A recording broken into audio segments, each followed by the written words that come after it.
All right, guys, we're going to get into this one quickly. So, we are going to be talking today about a simple reframe that you can make in your training that is going to drastically improve the quality of your strength and conditioning.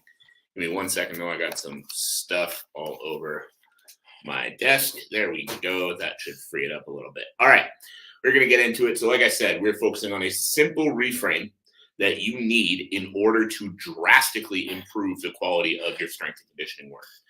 Because, as you know, if you've tuned into this show before, our goal here is to speak with athletes. Our goal here is to help athletes reach new levels of themselves in their sport. And so I try to make sure we're touching on every area, right? Try to make sure we're touching on some mindset stuff. We're touching on some daily habit stuff. And then we're touching on just straight tactical work to actually help you level up in your strength and conditioning to make sure that you are actually able to achieve the goals you have for your career. So let's get into it. We're going to go here in 3, 2, 1. Welcome, everybody, to another episode of the Elite Development Podcast, the #1 show for athletes looking to gain an edge on their opponents and build their dream careers in sport. I'm your host, Kenny Dusseault, and today we are talking about a simple reframe that you can make in order to actually level up your strength and conditioning and improve the quality of it. That's actually going to help you reach new levels in your sport, reach new levels in your training, and in turn be able to build that career that you're looking for. And that simple reframe is: more training does not equal better. Better training equals better. So this is how we're going to break this down. Why I wanted to bring this to you guys is I see so many athletes every day that, plain and simple, they think that all they need to do 7 days a week, all the time, is train. And I understand where the mindset comes from. We live in a culture that, very much embraces that, hustle mentality. And people are always talking about hard work. You have access to social media where athletes at the top levels are sharing hard looking training sessions, highlight videos, these cool looking things that you want to be able to replicate. And your thought is, if I want to get to that point, that high level point that these guys are at, then I need to train every single day to make sure that I get there. Now, what happens though is a lot of you guys are taking this way too far to the extreme. Because when you're looking at an athlete's social media, if you're looking at a specific athlete you like to follow, and you're checking out their social media and you're seeing they're grinding, they're soaking out their shirt, soaking the sweat out of their shirt onto the floor, all of that, you've got to understand that that's not every single day. That's not 7 days a week. That's not all 3 sessions every single day. That's the highlight. That's the thing that they know is going to have you come on and go, oh, damn, that's so cool. Click that like button and view that video and maybe share that video because it looks motivational.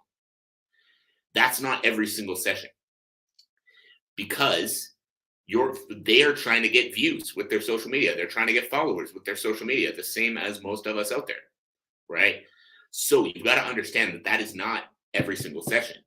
And the same idea when you're looking at, this hustle culture that we have in the world. Don't get me wrong, it's very important and it is very good. I'm glad that the world of high performance sport pushes the idea of hustling, that the world of high performance sport pushes the idea of working fucking hard to achieve a goal, because it's necessary. But one thing that is very much not necessary is working so fucking hard that you burn yourself out and destroy your body before you achieve that goal. And that is where we are losing the mark. That is where we are missing the mark. This all gas, no brakes approach to training is not what is going to serve you long term. If your focus is on making your training as hard as possible, you are missing the true purpose of it. I'm going to say that one more time. If your focus is making your training as hard as possible, you're missing the true purpose of training. Because what is the true purpose of training? The true purpose of training is to set you up to succeed in your sport. Yes, hard work is an extremely important part of that. But as an example, right now, if you are a professional MMA fighter, outside of championship fights, you are fighting for 3 5-minute rounds with 1 minute in between. That's what you need to be prepared for. The person who is the best prepared for that is not the one who puts in the most rounds, period. The person who is the best prepared for that is the one who has the best balance of skill, strength, power, speed, and conditioning to go 3 5-minute rounds. Yes, you need to work hard at this, but you also need to make sure that you're working hard in a way that's preparing you for the task at hand. You're not just grinding for the sake of grinding for the sake of grinding. So today we're going to walk through how to get out of your own way when it comes to training and how to actually properly get yourself ready for competition instead of overdoing it and end up injured and or gassing out early in the competition. Now, what we're going to do, I see a comment coming in saying, I'm a business owner and working long and hard hours is necessary to succeed. Yes, you're absolutely right. If you were listening, I did say hard work is an extremely important part of the process. But when you're training for competition, the goal of training for competition is to be prepared for the competition, not to just be the one who puts in the most hours. If you're spending more hours doing the wrong shit, that's not getting you ready. If you're grinding just for the sake of grinding and someone else is making better use of their time, they're going to be able to get better results in less time. So hard work, very important part of it. Being able to be more efficient, even more important. So what we need to break down first here is that your goal, as an example, with the professional MMA fighter, like we talked about, your goal is to fight a 3 5-minute round fight. So understand that the most hours doesn't win. The one who wins is the one who is best prepared for a 3 5-minute round fight. Going the hardest doesn't best improve your skills. Going the hardest doesn't best improve your conditioning. Being the last one out of the gym does not mean that you got the most out of your training. It just means you were the last one out of the gym. So if we're going to make better use of the time that you're spending training, what do we need to start making sure you're doing? Number one, we need to make sure you are getting fucking strong. A lot of athletes out there are spending all this time working on their skills. And don't get me wrong, again, very important piece of the puzzle. But if you have all the skills in the world and then the guy you end up facing has good skills, but is able to beat you to the punch, is able to get shots off faster, is able to evade you because he's moving quicker, you are going to fall behind that person.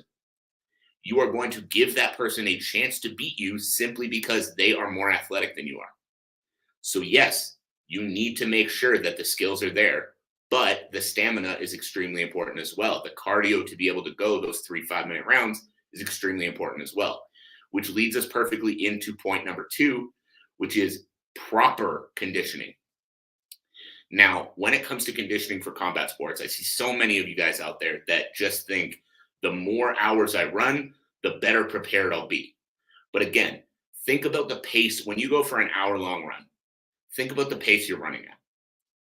It's going to be slow. It's going to be consistent. No one can push a hard pace for a full hour. It's just not the way it goes. However, when you are fighting for 5 minutes, you need to be explosive, and then you need to be able to relax and then recover and explode again. So the conditioning work you do needs to reflect that. If all the conditioning work you do is slower pace, longer duration, slower pace, longer duration, and then you expect that you're going to be able to use that work to explode and then relax and then explode and then relax, you won't. You need conditioning work to actually make sure that you are better preparing for the duration of the fight.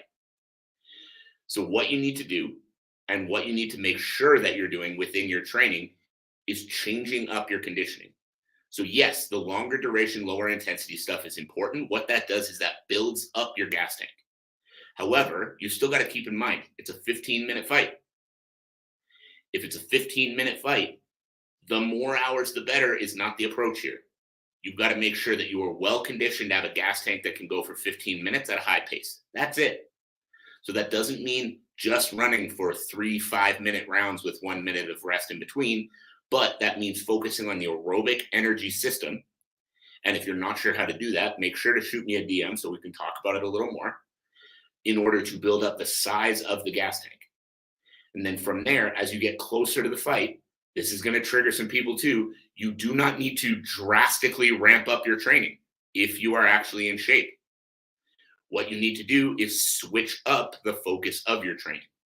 So instead of these aerobic focus sessions building up the size of the gas tank, as we get closer and closer to the actual fight, we need to focus on how well you're using the gas tank.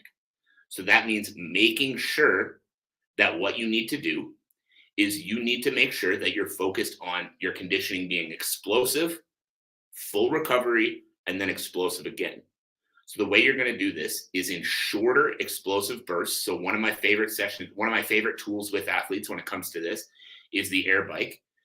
10 to 12 seconds at absolutely 100%, followed by the rest of that minute rest, repeated for only 8 to 12 rounds.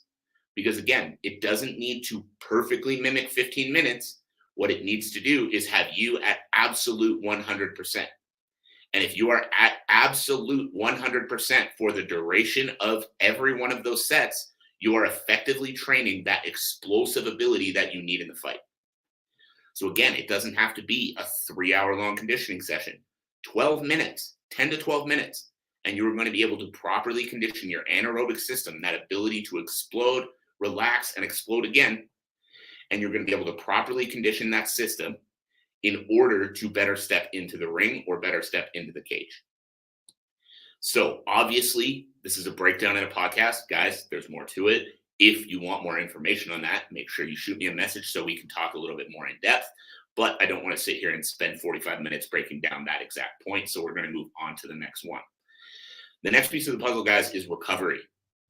I hear so many people with such a fucked up idea of what recovery actually stands for. You know, oh yeah, sleep is for the weak. Oh, rest days are for pussies. No days up. That's honestly, there's no nicer way to say it. That's fucking stupid. Your body needs recovery to be able to last. Your body needs recovery to be able to last. If you are not recovering, you are not improving. If your body's sore and things are feeling tight, you need to spend time just focusing on them. Don't just push through it and start talking to everybody about what a warrior you are, because sure, you might feel tough in the moment, but when you get to the fight and everything's broken and bruised and feeling like shit, you're not going to fight very well. And again, coming back to the beginning of the episode, the goal of training is not to flex on everyone of how hard you work, how much more you work than they do. The goal of training is to be successful when you compete. And so part of that is allowing your body to recover. Part of that is allowing your body the time it needs in order to actually recover, actually recharge, and actually be ready for a new week of training. And if you don't give yourself a recovery day, that's not going to happen. You're not going to feel better when the fight actually comes around. You're just going to beat yourself up. And then when you're down here at the bottom, at your lowest, feeling your worst because you're so beat up, now you're going to say, okay, go out and perform. And then you're going to wonder why you're not performing at your best. So allow yourself recovery days during your training camp, during your off season, and make sure that you are sticking to those. And if you're able to stick to those, you're going to feel better while you train. You're going to get more out of your sessions. And guys, in turn, you're going to make progress faster, not slower. Those aren't a day off. That's an important part of your training week. So what I need to ask you, and the way I like to frame recovery days to my athletes is, do you want to be a warrior or do you want to win your fight? Because that is the importance of recovery. You can train 7 days a week, 3 times a day, and talk to everybody about how fucking tough you are, or you can train properly and you can win your fucking fights and actually have a good career. Because the guy who is healthy and recovered has the best opportunity to implement their skills and implement their game plan at the highest level, and in turn has the best opportunity to win their fight. One other thing I need you guys to understand as well is doing the most skill work isn't necessarily beneficial. If you've been doing this for a few times, if you've been competing in this sport for a few years, you have a good handle on a lot of your skills. So don't get me wrong, and I'm going to put a big disclaimer here. This is not me telling you not to train your skills. I know how the internet works. You hear something and you go, this is not me telling you not to train your skills. What I need you guys to understand is that the goal of skill training is to improve the skills. Spending 3 hours hitting pads at half-ass speed, kind of going through it just to say you went through it, isn't going to be as beneficial as spending 45 minutes hitting pads focused on improving a certain skill that's going to come back and help you in the sport. So instead of just putting in the hours, the way you change this is you put intention behind the hours that you are putting in. Intention on the skills you are trying to improve when you are actually putting the time in. So this is how you get more out of the training. So again, I'm not sitting here saying don't train your skills. I'm not sitting here saying skill training isn't important. I'm not sitting here saying that it's not beneficial, blah, blah, blah, blah, blah. Be intentional with it. Don't do it for the sake of doing it. Do it with the actual thought in mind. This is what I'm going to go in and improve. This is what I'm going to work on. And when I finish working on this, I'm out. And that's the way you're going to get the most out of those hours. So the important thing you guys need to take away from all of this is that what you need to do is you need to balance the skill work with getting stronger, with being more powerful, and with being in better shape. There's a lot that goes into this if you want to prepare at the highest level. This allows you to not only improve your skills, but implement them at the highest level in the fight. Now, one thing I need you guys to really take from that is that, yes, the skills are important, but like I said before, if you've got the skills, but I'm able to implement faster than you in every area, you're giving me a shot at winning that I shouldn't have. So if you're able to have both high-level skills, speed, power, strength, conditioning, all of it, that's going to be the guy that wins. So the reframe, coming back to the title of the episode, that I need you guys to really take away from this one is that you need to stop focusing on doing more work and start focusing on doing better work. Have intention behind what you're doing. And by having intention behind what you're doing and truly thinking about when you're going into a training session, what is this training session going to do to benefit me? Am I just going in to sweat and work hard and talk about what a fucking champion I am? Or am I going in with an actual plan of what I'm trying to improve and how it's going to help me become a better athlete? If you can do that and you can do that consistently, you're going to see better results and you are going to build that career that you're after.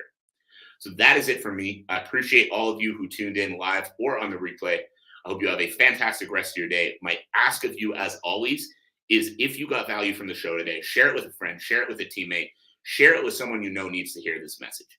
So thank you. I appreciate you all for tuning in. But that is all. That is it. And we're out.